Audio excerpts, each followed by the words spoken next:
Hello everyone, this time I'm going to talk to you about a very small game. The Japanese title of the game is聖杯サクセション, and the English title is, if I remember well, reading it, Throne and the Grail. So that's a game that's been designed by a designer called Taikikennai, and I don't know who did the illustrations for the game, but anyway, so that's a game for only 2 players with games that last about 20 minutes, and you can start playing with kids around 10 years old, I think. Okay, so in this game you will see the rules are very simple. I will do an overview of the rules. You'll see that's very simple. You have a bunch of cards with minus points and bonus points. You have 5 values on cards, going from 5 to 8. The value 5 card, you have 5 copies of the card in the game. 6, you have 6 copies, and so on, up to 8 copies of the card. The final thing, another way of winning the game, is by gathering the 3 pieces of the Lost Grail. So I will see you in a minute just to explain to you how the game works. You'll see that's very simple, and I'll be back to tell you what I think about the game. Here we go for a small walkthrough of the rules of聖杯Succession. So there's basically 4 values with the cards in the game. Each of these cards, for example, the value 8 card, there are 8 copies of that card in the deck. Okay? That's very important for you to know how to play the game. You also have these +2, minus something cards. It goes up to -3 and up to +4. And finally, last but not least, there are also these Grail cards. 3 different cards for the 3 different pieces of the Grail. Okay, so there's 2 ways to win in the game, getting the most points by collecting all the value cards you can get with majority mechanic. For example, if you have 5 of the value 8 card and your opponent only has 3, you get 8 points, your opponent gets nothing. If you both have 4 of these, both of you don't get any point. So how does it work? At the beginning of the game, you're going to remove 3 cards from the 42 cards available in the game. You place the deck right here, and you put 2 out of the deck in front, in the middle of the table. These cards will be the river. Each player also has 5 cards in hand. What you have to do on your turn is you have to decide if you are going to play a card from your hand on the river, or if you are going to take 5 cards, up to 5 cards from the river, to put them in front of you.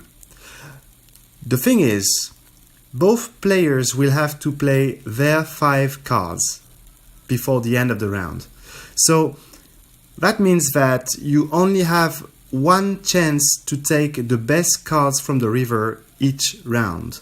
And both players are going to play 3 rounds. And once you've taken 3 times up to 5 cards from the river, you just add up all the points you make with the majorities, plus the bonus cards, minus the malus points, and you decide who wins. That's always the player with the most points.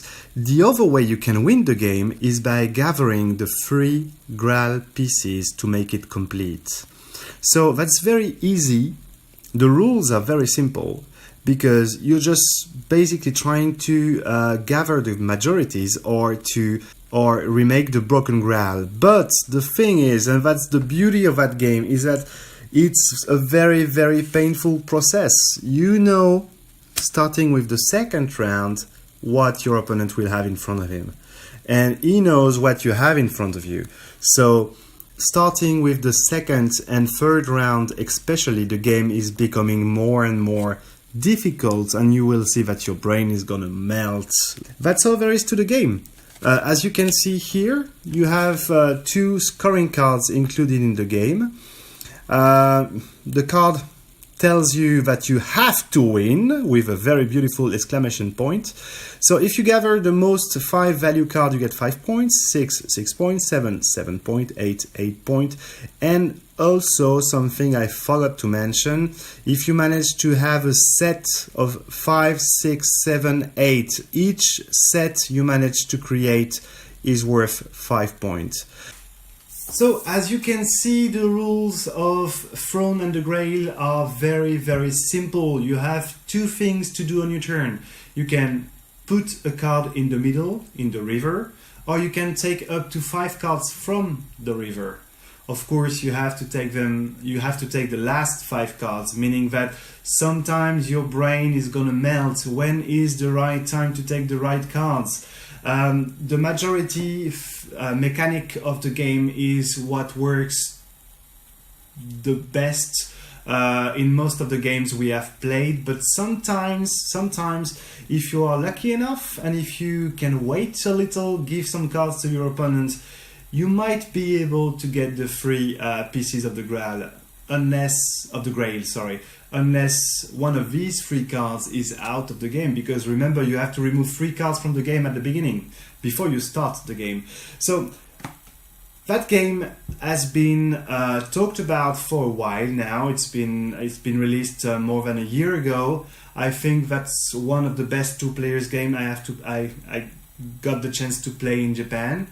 If there was a few more games, I guess if you like a game like Hanami Koji, that was released first in Japan and then by the Taiwanese board game company, and if you like Shodan Toten, the classic, I'm pretty sure that you will love聖杯サクセション. Okay, I could praise that game for 10 minutes if I had the time to do it, but that would be a very, very boring video. So I'm just gonna stop here, saying that's a wonderful 2-player game with where you try to gather the majorities. Everything works well. The art is funky. Let's say it's funky. It's not the best art ever, but it works well. It's enough. Very simple, very functional, let's say. The box is very small and it's full. A very small game that you will see will definitely make your brain hurt a bit. It seems very simple, the rules are very simple, but the game system works so well that it's always very, very painful to choose the right time, to choose when to take the cards or when to put cards, because remember, you will have to put all your cards out at some point.